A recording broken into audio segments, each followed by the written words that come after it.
Hello, LinkedIn, Facebook, and now YouTube. Glad to have you all joining us today for the Prospective Force Live. Hope that many will join in, and even more so, take time to comment, tell us where you're joining from, and offer questions, comments, especially today. We're going to be talking about a subject that I think will be personal to some of you, and hope that you're willing to share a bit with us. And so, Anton, you want to open it up for us? Absolutely. Thanks so much for joining us as always, guys. It's always good to have you here. I'm just finishing setting everything up on my end. Please let us know that you can hear us. That sound is coming through, and also let us know where you're joining from. It's one of my favorite things to do, is just to see where our audience comes from. We get people from really all over the world. Haven't had anybody from Antarctica yet, but my fingers are crossed. We'll get all the continents in there. But today we're going to talk about personal development, right? We talked about it last week, and today we're going to dive in a lot more into peer-based development and also basically having fun.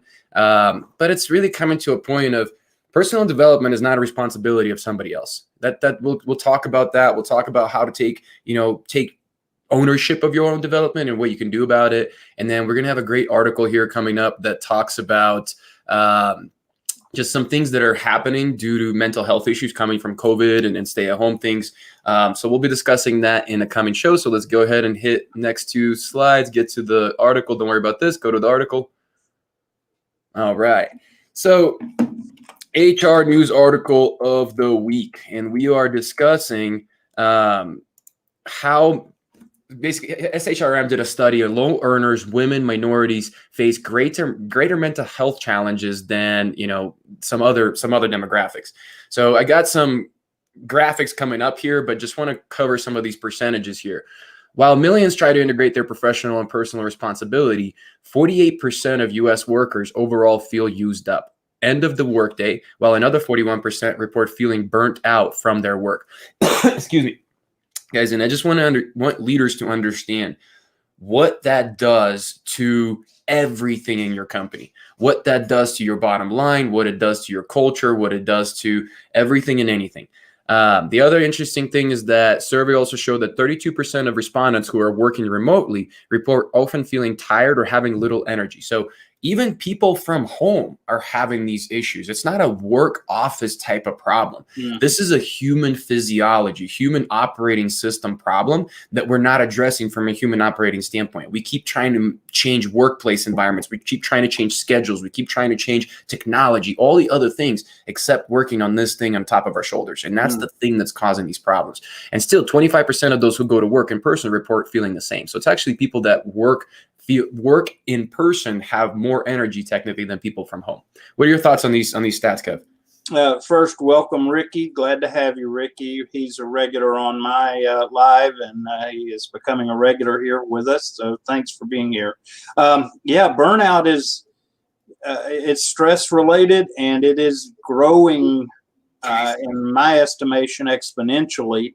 And I even have companies at times coming to me asking about their leadership, especially their middle leadership or their frontline leadership, concerned about losing them over stress.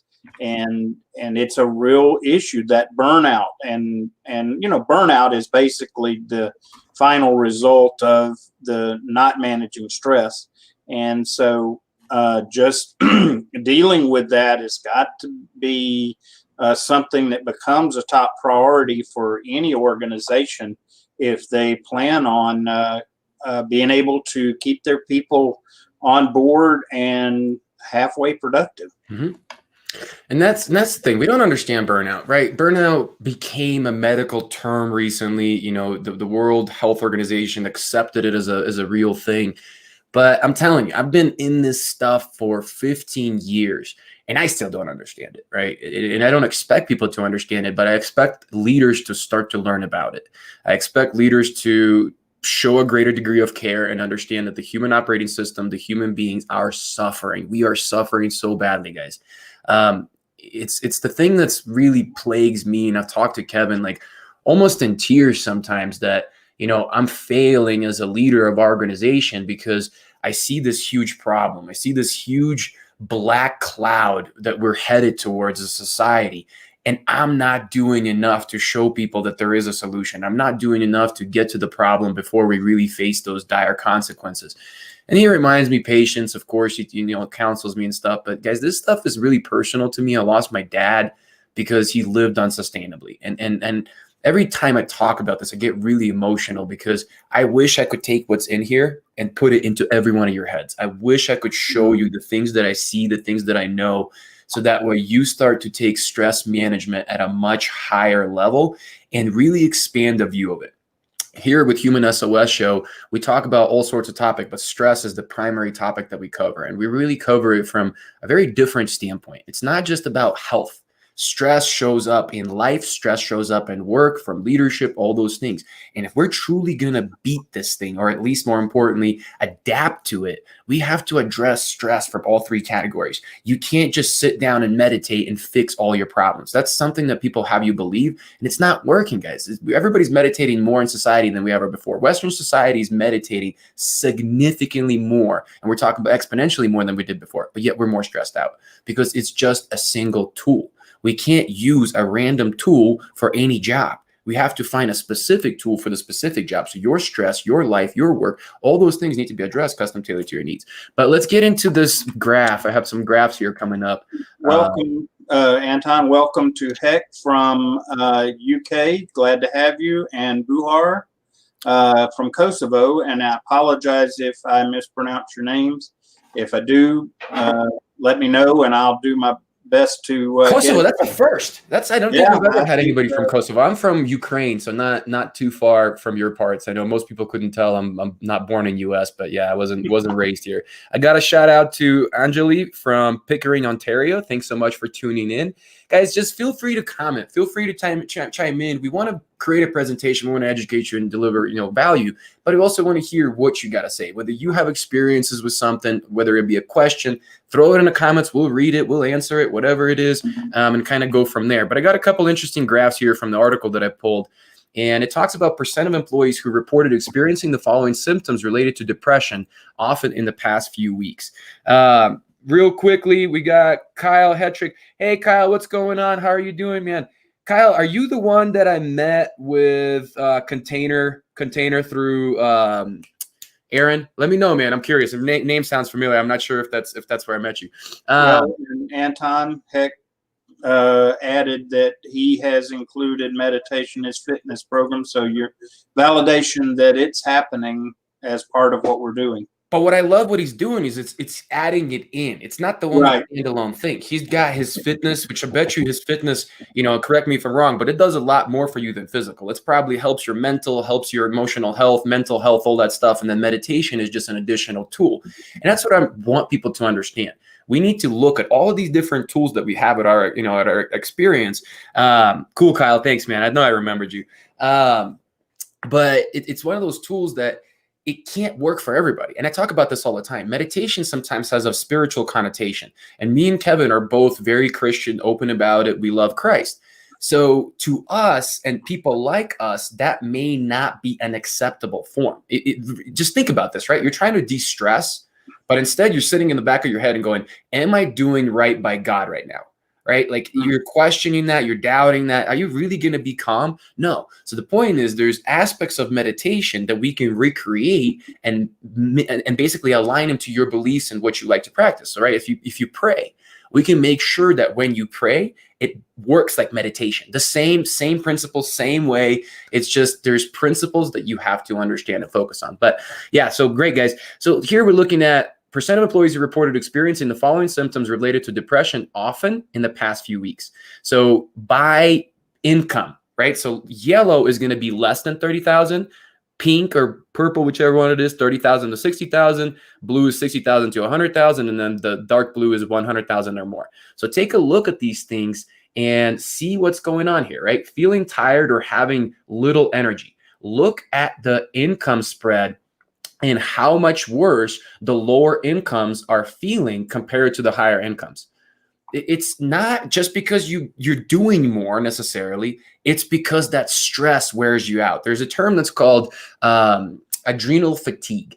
And in the science world, it's a little bit of an argument, but ultimately what it says, adrenal glands are responsible for regulating your stress. And when they get tired from doing too much stress regulation, they don't produce energy, and actually impacts our thyroid and many other areas. So that shows to you that lower income people are much more stressed. So that's why they're feeling less energy, right? Little interest and pleasure at doing things, same thing, huge difference. Why? Is it just because they don't have money? No, it's not just because they don't have money. It's because stress has an inverse relationship with dopamine, which is our motivational hormone. So when you're stressed, your desire to do things goes down as stress levels go up. Once again, it's not because of money. It's just we look at it as money, but it's not. We can change the way the human brain operates and actually beat this, even while these people are still making less money. And you can see across the board, feeling bad about yourself or that you're a failure, right? So that's those doubts. And I talk about this. I really like this graph. I didn't read through it. I just put it up there. So this is awesome.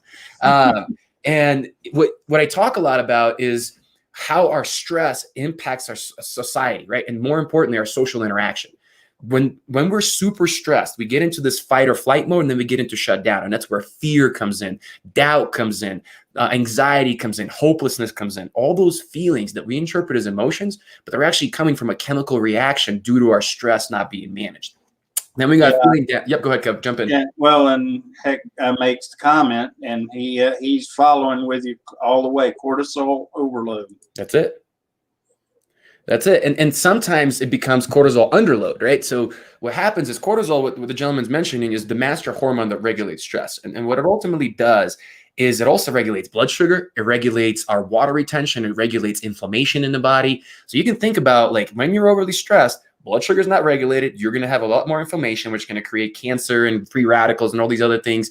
And everything systemically is wrong. Then we stay there for a long time. We overproduce it, and then the body can't keep up. So it starts to underproduce it. And then things get really bad. You think that, having too much energy or feeling anxiety is bad? Try to the opposite side. When you have zero energy, you can hardly get out of bed, and that's Addison's disease. That's when your body stops making cortisol. A little nerd talk for you guys. I love this science a little bit behind it. So once in a while, I'll throw it out just so people can kind of hear it. But trouble concentrating on things, right? And that's where it's a little bit more even, right? That they're all kind of hurting there. But just an interesting one. Any thoughts from you on this one, Kev?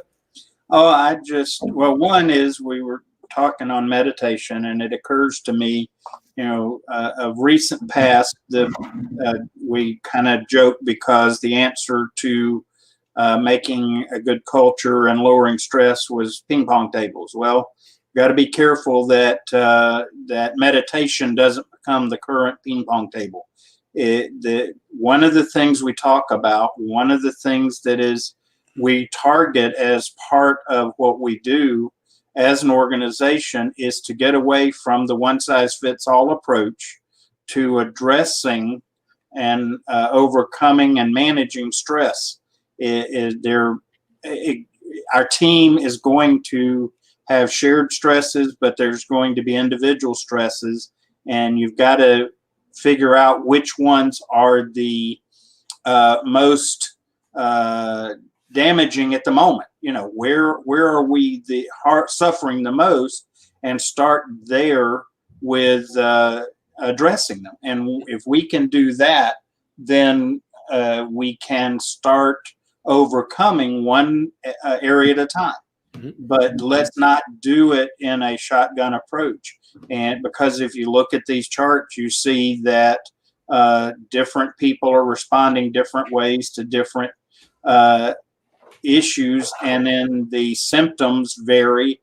But one of the other things that come to mind is that we've got to stop putting Band-Aids on symptoms. I know that's the thing that we do currently through medical, but that's not working if there's an alternative, such as dealing with the root cause. And one of the things as an organization that we focus on is digging down to the root cause to be able to help address these issues. And Heck's got another comment. I think Anton, he's a fellow data guy that loves to get into all of this, says thanks for that. Addison's disease, also called adrenal insufficiency, is an uncommon disorder that occurs when your body doesn't produce enough of certain hormones. And Addison's It's a fellow nerd. yeah. So you got Heck, you mentioned aldosterone, and that's why I love you, man. There's many people that'll talk about cortisol, but there's very few people that'll talk about aldosterone, which regulates water, which ultimately why we get lightheaded when we're super stressed. One of the on the topic, and then we'll move on to the next one. But if you want to check your stress levels and you think you're overstressed, it's an easy test. You can do a blood pressure supine to standing. And basically, you lay down for 1 minute and you run your blood pressure after laying for 1 minute. Then you stand up for 1 minute and you run your blood pressure. A normal person, systolic blood pressure, that first number is supposed to go up by 10. Think about it. Body stands up, heart has to pump harder to get oxygenated blood to the brain. But when aldosterone is off, it displaces water outside of the bloodstream into the cell. So a lot less extracellular water, more intracellular water. And it lowers our volume of water in our bloodstream, which makes our blood pressure lower. So what stressed people end up doing is they stand up and get lightheaded because instead of blood pressure going up, their blood pressure actually goes down. Stress and thyroid, both of those do that. So, hey, heck, that's awesome, man. I don't hear that one often. That's cool. I'm going to have to go back and listen to the recording just to go through what y'all just talked about, Anton. I'm glad. No, and I love when we have these educated comments. Just I love how educated our people that watch us are. But yeah, it's not common knowledge, man. Awesome job. Percent of employees who report experience symptoms of burnout in the past few weeks, and it's men versus women. So you can see women are higher. Now, here we're gonna go, and this is I'm gonna touch on this because I think as a society we do too much of this. Without understanding science, we're gonna blame work environment for this. And we're gonna say that women have it worse than men because of this. And I'm not gonna get into that conversation. That's not what I'm saying. But I'm gonna argue that that's not the cause. Physiologically, studies have proven that women are less resilient to stress. It's just how it is. They're not able to withstand stress. Their adrenals are impacted faster and for longer periods of time. They take more time to recover. And that could be just from physiological, where men were designed to be more hunters and that kind of stuff, and women are more nurturers. Who knows what it is? But the point is, when we understand science, we start to break down some of these stigmas that exist out there. And instead of solving a problem that doesn't exist, we can focus on a problem that's actually there.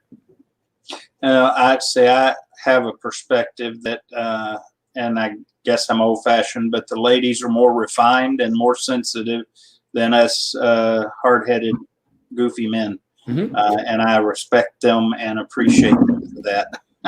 But their pain tolerance, another fun thing is pain tolerance for women is much better. You think men are tough? We're not tough. Women are the tough ones. Women can take way more pain than men can. Obviously, childbirth is the worst thing that probably is in the world. I couldn't do it, man. I couldn't. I don't know how women do it. A lot of respect there. Let's get into the next one. So this one talks about, or did I already? No, yeah. This one talks about generational breakdown. So this one's interesting because this is the previous ones were kind of looking at nature. This one is more nurture based, right? Because different generations are brought up differently. It's going to show us different stuff. Hold on, you're zoomed in. I can't see. Yeah, just show. I was accenting you at the very top colors so that people could see it. But okay. I think we get the top one here. Yeah, feeling tired or having little energy. So you got millennials as the highest generation, older millennials kind of in the middle. Gen X is going to be higher, and baby boomers and traditionals are lowest. Now, something to think about. This is just a random thing. How do we interpret that question? Has a lot to do with how we respond to that question. Because me as when I was a Marine, you asked me, am I feeling tired or have a little energy? No. Like, what is that? I would never allow myself to think that way. So absolutely not. And I actually operated that way because my brain thought that way. Nowadays, I'm, 35 years old, been a civilian for like 12 years. And now I'm like, yeah, I'm pretty tired and have little energy. It could be the same state that I'm in. I'm just interpreting it differently. Just something to think about how generations do that. Yeah, it's a factor, and it's about how we approach life.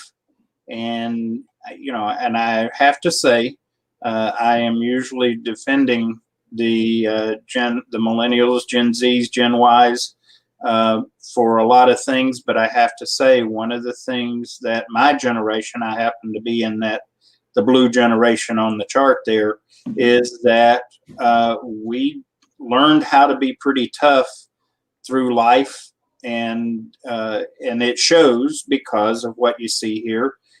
For me, In fact, even at my age, I can still be the last one standing in a group of various generations. In fact, this training that I'm going through currently that is very physically demanding. I am challenged, and I can't keep up with the young guys quite as much on the whole.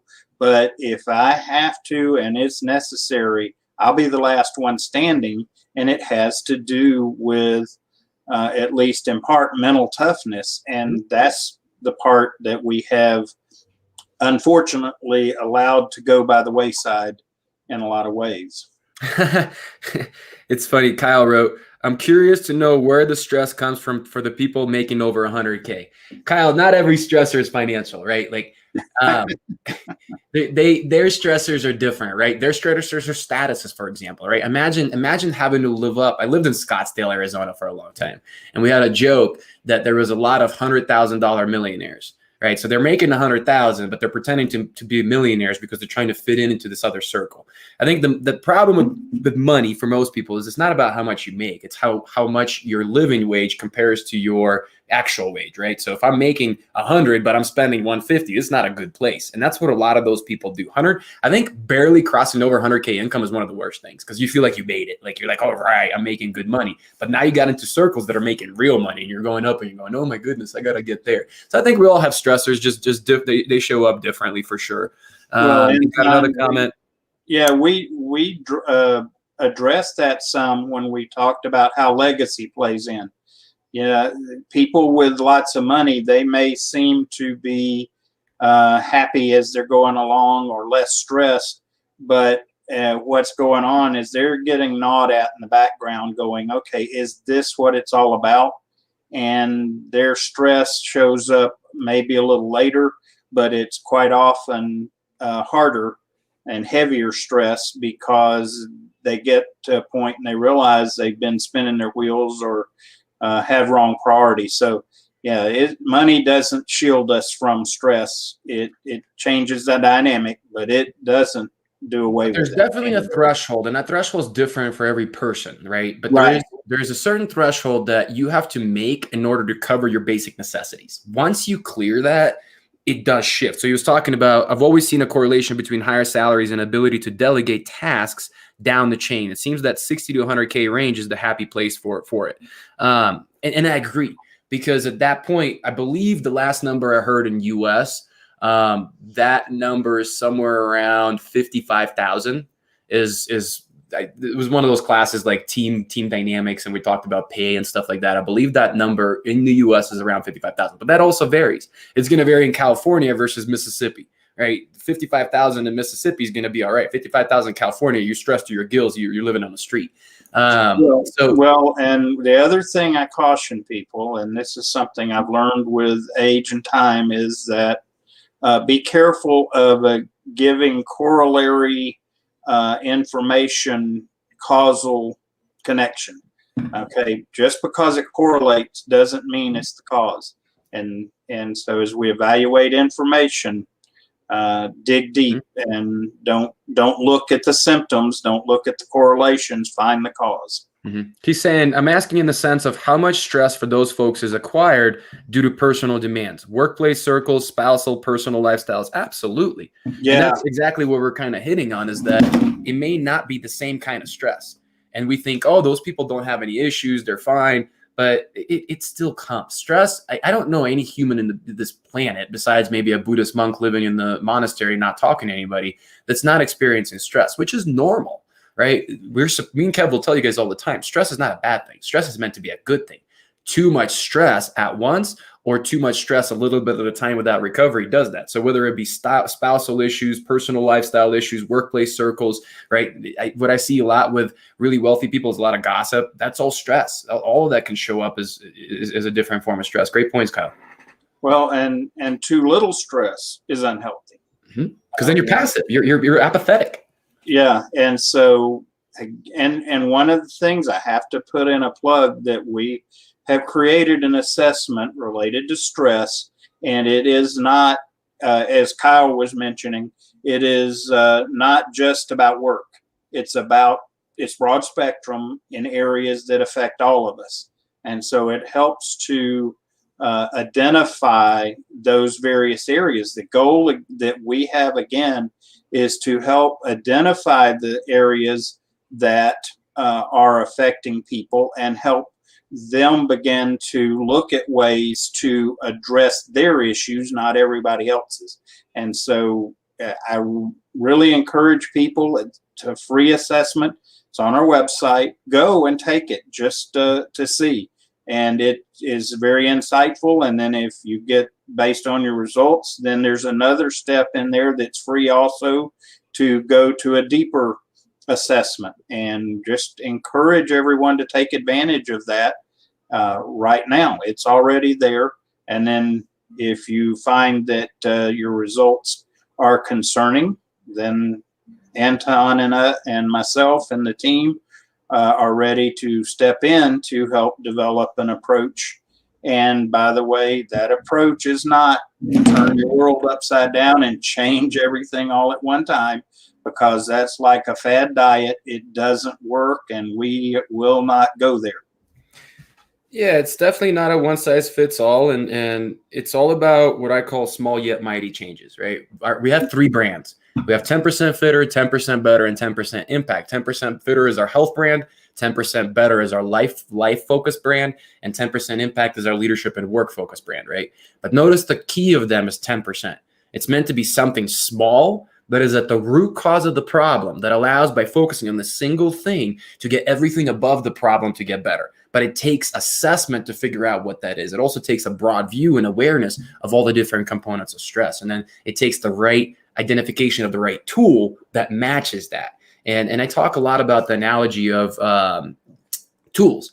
And for me, it just makes sense, right? And Kevin heard me say this many times. I've said it on the show before. If I take a screw and I give you a board and I say, put this screw in the board, you're going to sit there, try a little bit, maybe get it just a tiny bit in, but it ain't going nowhere, right? It's tough. You don't have any tools. So now I give you a flathead screwdriver. So, right, you got a Phillips screw that's got a cross, but this is a flathead.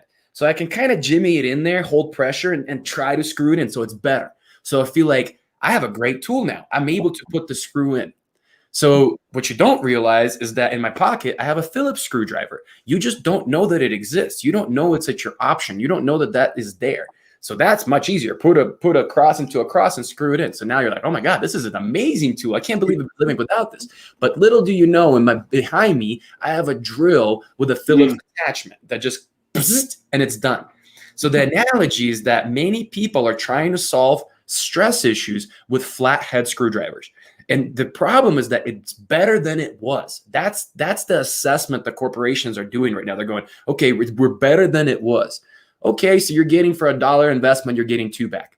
Good. I mean, that's still a positive. But what you're not seeing is there's that drill over there that's going to give you $9 for every dollar invested.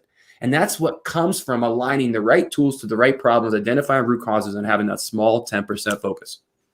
I didn't ever think of it this way, but it pops in my head. I guess we're stress tool salesmen. Stress tool salesman, that's what it is. Ricky makes an interesting comment, and it's simple, but he talks about the actual cost of living. I think what we don't understand in that concept is that there are costs beyond the house and the car and all of those things, and we're back to the whole stress concept. Mm-hmm. The cost of living from a stress standpoint can be very high, because the ultimate outcome is going to cost you your health and even your life. And that's what concerns us as an organization. So, absolutely. Moving on. Let's talk about some development stuff. Kind of went long-winded in this article, but it's actually pretty cool. I really like some of that data, because it was able to connect not just the demographic, but it was what does the demographic experience and see and do that contributes to that stress, and how stress impacts it because of that. Why am I not getting developed at work? You know how many times I heard this question when I took over new teams? It's like, hey, you're struggling here. Why am I not getting any development? Hey, you need to grow into this leadership. Why am I not getting any development, right? It's a horrible question. We talked about this last week, and I want to reiterate it. You are asking something that is not actionable. You cannot change that. that you have no power over this question. All you're doing is looking back. And I'm sorry to say this, we become victims when we start asking why questions. There's a time and a place for it. But when we're looking for action, why questions are not, they're going to get us there. They're going to make us live in the past. We want to assess, but there's a difference between trying to find blame through that why versus finding, the reasons for what's going on and then creating a plan to course correct. So what's the right question? Let's hit the next one. Well, and Anton, real quick Huh? on this one, I teach leaders to get rid of if they thinking. If when something happens, if you start out with if they, okay, and follow that with most anything, you have done a couple of things. One, you've not dealt with a solution. Second thing is you've given away your influence, your power to affect what it is that's the issue. Same with this.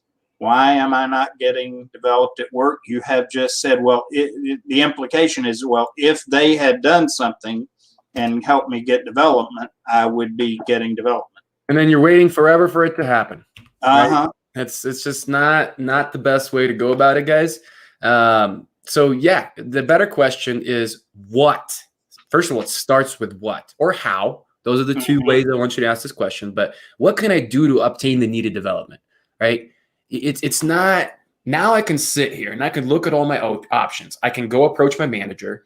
I can go approach a peer. I can go approach a supervisor. I can approach somebody outside the organization. I could be resourceful with a YouTube video. I can go get a certification through Harvard Business School, whatever it may be. The point is now you're starting to look, what can I actually do? What's at my disposal? And you start to analyze it from that standpoint. So that's a much better question to ask. Definitely. Let's hit that next one. So when you're doing this, just reflecting on starting development journey, I want you to just look at this as a loop. Development is not linear. Development is cyclical. That's something that many people need to understand. It's not an on and off switch. You got them to, okay, I showed them this, switch is on, now they're good. No, it's going to kind of start to resonate. They maybe understand it a little bit. They start to apply it. Something breaks down. We revisit, we see what happened, and we course correct, right? So you identify, you plan, you action and record. Most importantly, action and record, because you can't just take action without recording. You won't know what to learn from.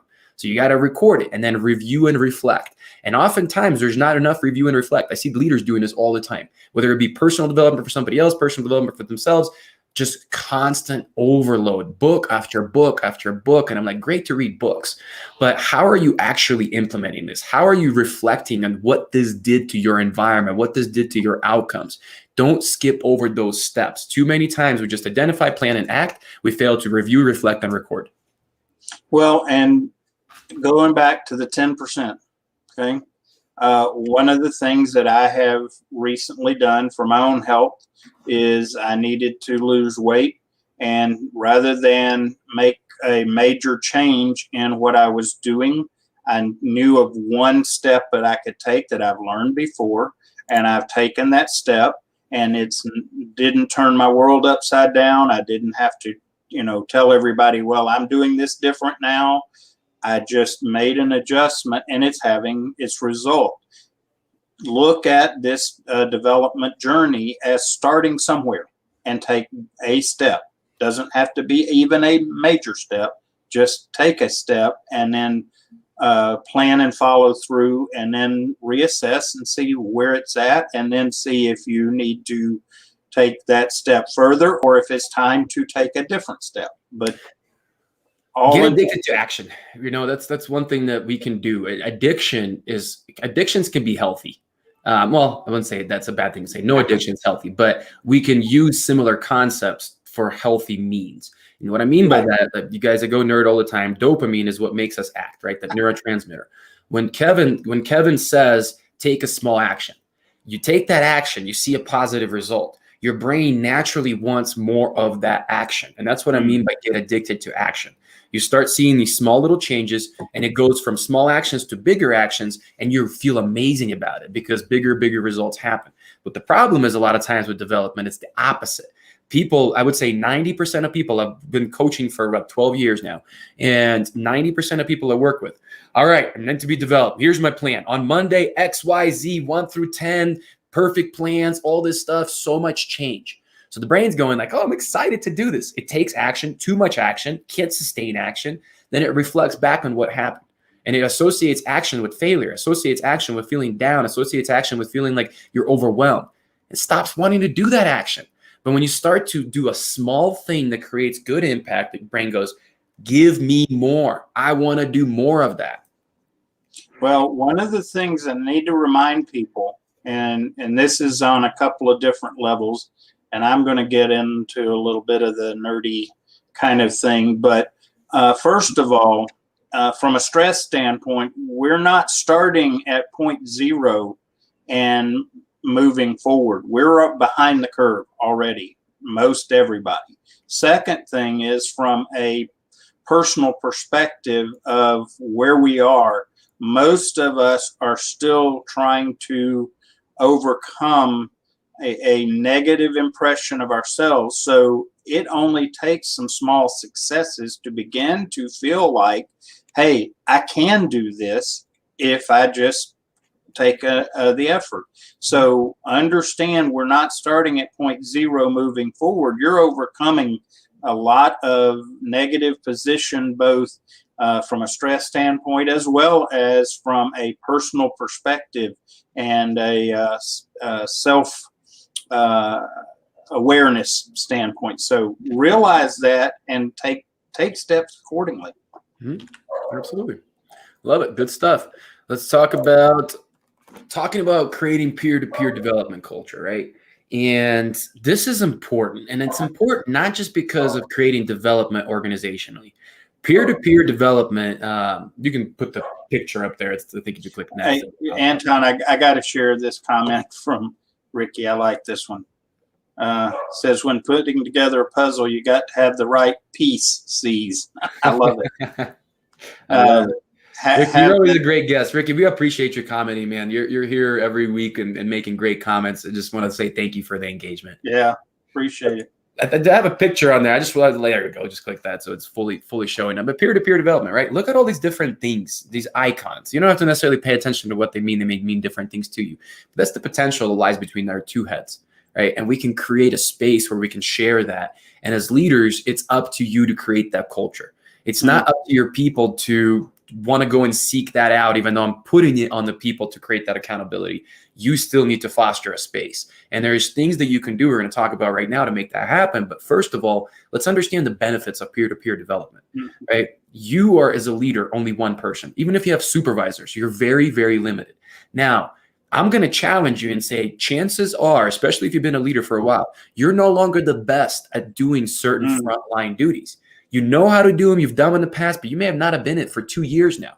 But there's Johnny Bravo or Susie Sue over here that are the best at it. So your job is not to develop other people through it. Your job is to find a way to get these two to want to help others, to teach them that. So what does that do for you? The best person for the job is teaching others. And that opens up your time to focus on areas of your strength as a leader and your responsibilities.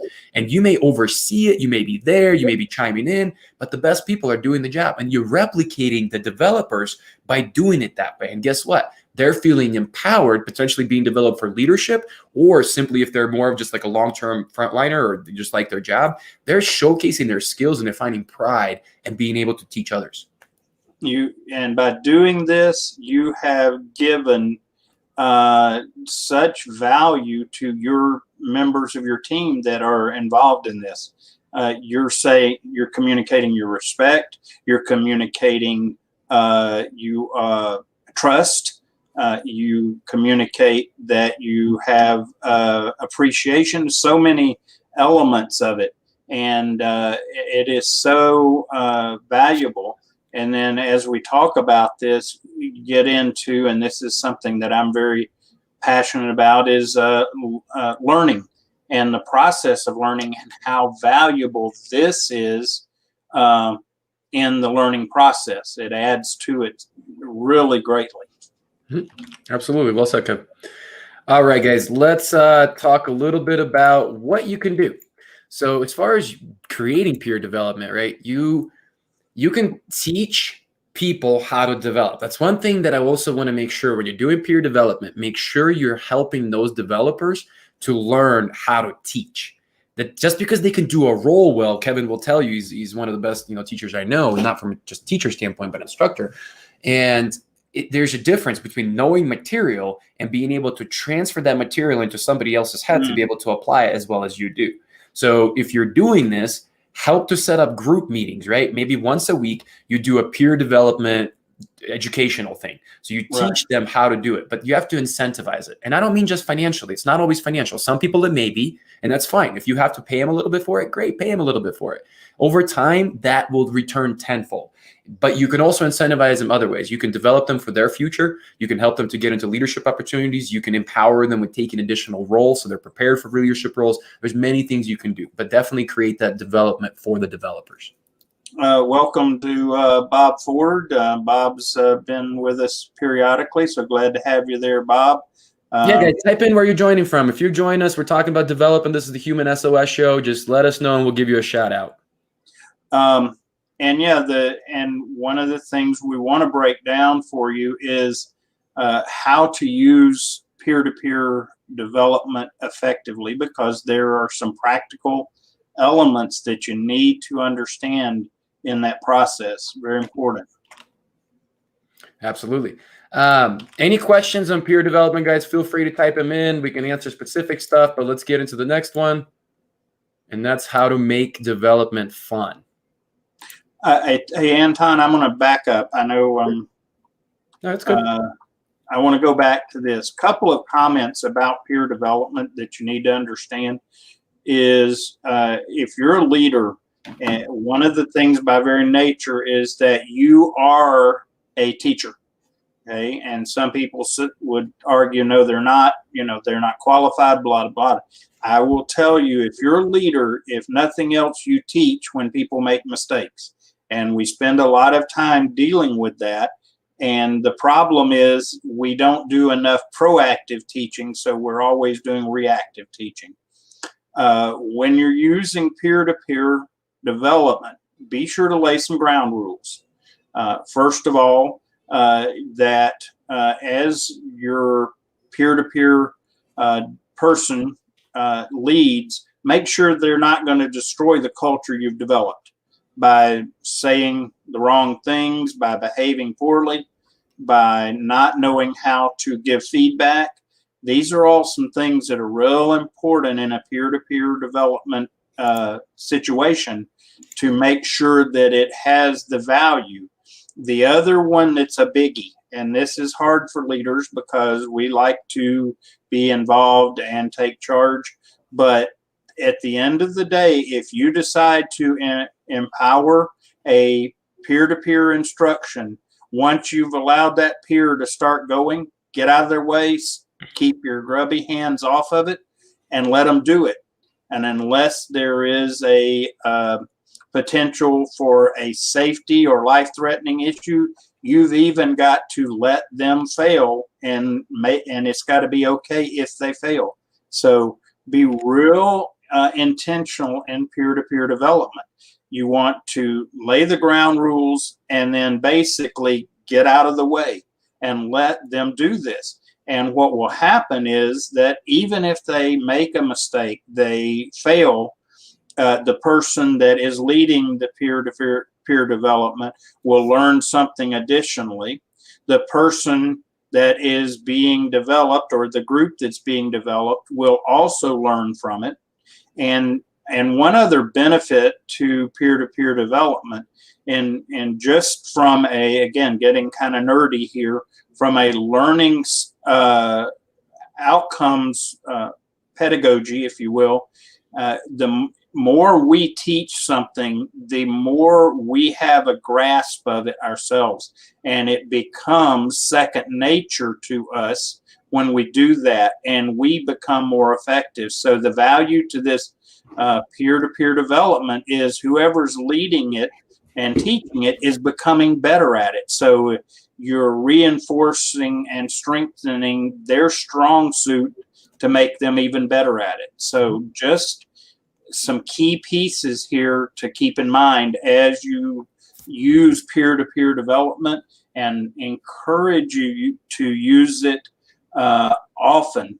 Let's see, a couple of comments here, Anton. Another one from Ricky: you guys are definitely leading people in the right direction for everyone with the right mindset. Thank you for that encouragement, Ricky. Appreciate that.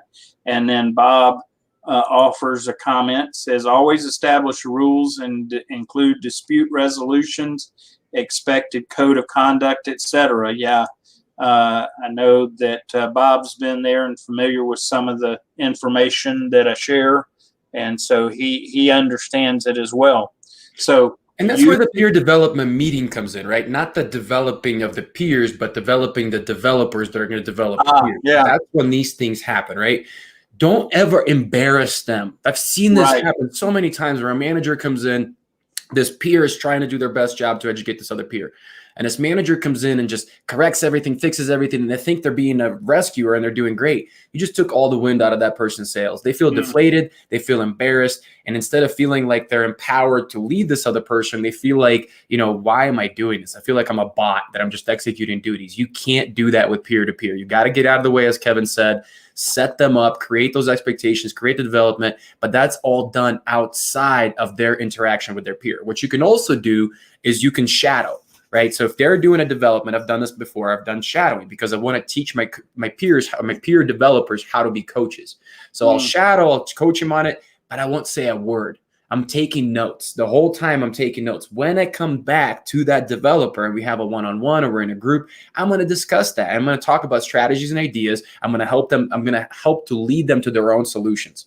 But you never do it in front of the person that they're developing. Well, and the goal for using peer-to-peer development is to set the peer developer up for success, not failure. But set it up so that even a failure can be made into a success. Absolutely. All right. Sorry about that. No, don't be sorry. Always good. We're not like super structured and organized. Just throw stuff out. Same thing, same as you folks. Bringing the fun of development. This is when Kevin brought this up, and I was like, oh goodness, I can't talk about it. I'm like the least fun person out there. I'm like so logic driven. I'm so like usually focused. I actually hired a life coach one time, who's a friend of ours, to help me to be more fun with my kids and my family and stuff like that. Russian communist, raised, just fun is not what we're there for. Like, and I was raised with that baby boomer mindset of work hard, get a good job, don't worry about fun, have fun when you retire. But that's not the way to live. And that's also not the way for your people to live. So you got to bring the fun into development. And this is where, I'll give you one. So one thing that Kevin reminded me of when I dressed up in a green tutu and I looked like a ballerina with like weird hat on. I used to do all sorts of stuff like that. I always wanted to be silly, even though it wasn't my natural thing, but I wanted my team to feel comfortable. So I would always do the most ridiculous things possible. So that way I was always the goofiest, the worst, the whatever. And that gave my team permission to be similar to that level. And I'm telling you, it was a good thing to do as a leader. But I had leadership development meetings for every time I was like, everywhere I was a leader, I always had leadership development. A weekly meeting, it was my number one most important thing. I always wanted a strong bench, and for leadership development and personal development and peer development. But what I had them do is I had them come up with a fun way to portray a message, right? So there was one time when there was a message was about trust. And we had to understand how trust, we were reading the book Speed of Trust by Stephen Covey. I'm sure you guys all know it. And we were talking about how when there's lack of trust in the team, we're losing capabilities. We're not operating efficiently. And what we did is we ended up playing Frisbee that day. But we played Frisbee with our strong arm tied behind our back. So the whole meeting, we did that, and it resonated with people what it feels like when you don't have trust. That's what it's like. You can't trust one of your arms to execute the duties, so you're not using them because of it. And how are you operating with your weak hand playing a sport that's already challenging, right? And it was goofy, it was silly, but I'm telling you, that message resonated. They talked about that for weeks. So that was just an example of bringing the fun to development. Well, one of the things that I was involved in that is fun and challenging. Again, I'm not naturally the life of the party kind of guy, so I've always learned from other people's leading on this, but is to have two people have to work together blindfold one. The other has to lead this person either verbally or with even physical cues through an obstacle of some kind. And it means, step forward 12 inches or step forward 6 inches to the right, or whatever, and walk through to see if, first of all, being the person blindfolded, you've got to trust somebody else to direct you. And then you've also got to communicate in such a way that you can follow those instructions. And so that's another way to have some fun, but with the intent of developing some trust and developing some skill sets, such as more effective communication. And what we want is, if you have some ideas of some things that you've experienced that were fun, and but not just fun for the sake of fun, but fun with a purpose, and that is to grow in some ways as an individual or as a team. So please share those if you would. Let's see, Bob's made a comment here. Let's bring that up. I established specific milestones for the team to achieve and offer early completion awards of what fits the group. Okay, that's a way to have some fun, a little competition, as long as it doesn't get out of hand. There are some places where it's a winner takes all competition that can become a little unhealthy. But yeah, some friendly competition, some sports. Another organization I worked for that dealt with groups of people that were more, shall we say, seasoned in life. And rather than some of the athletic competitions, they realized that one that would be suitable for multiple generations was kickball tournaments, and using kickball, a kid's sport. But it was incredible to see the team building and the growth and development used, and people having fun. And I will tell you, a good way to have fun, if it becomes part of your culture, is to do things to sweat together. Another fun thing that I've been involved in is community effort of some kind. Take on a community improvement project as a team, show up in your old clothes, and so you get to laugh at each other's old clothes and have fun there, and accomplish something good. And part of the value of the fun exercises is getting to know your team members better without ever asking a question. Just watch, just experience. I love it, guys. Thank you. Thank you so much for tuning in today. If you're watching this live, if you're watching this on the recording, go to prospectiveforce.com, take our stress assessment. We're letting you do it for free. There's a quick 12 question early assessment. If you don't do well with that one, you get access to the full 60 question detailed by 12 section breakdown. Take it so you understand what areas are impacted by stress negatively, identify one, and start working on that and see how much better your life gets. But just overall, guys, if you need help with your people, you need to take care of your people better. And you want to create more sustainable ecosystem to where people are not stressed out, their performance is managed better, and you want some coaching and consulting for that, talk to us. Prospective Force is here to help. This is why we're doing these shows. It's to create awareness around not just what we do, but what must be done in society to overcome some of the problems that we're seeing. And I had forgotten, Bob just mentioned that today is Teacher Instructor Day. I think there's a national day for everything, but this is a good one, especially with the topic for what we're talking about today. And he also mentioned bowling is a good fun activity for team building and development. So yeah, a lot of different good ideas. And all right, guys. Thanks everybody. God bless. Have a great week, and join us next week. Bring some friends along with you. We will carry on the discussion about ways to improve and grow a healthy organizational ecosystem. So thanks, everybody. Take care. Let us know how we can help.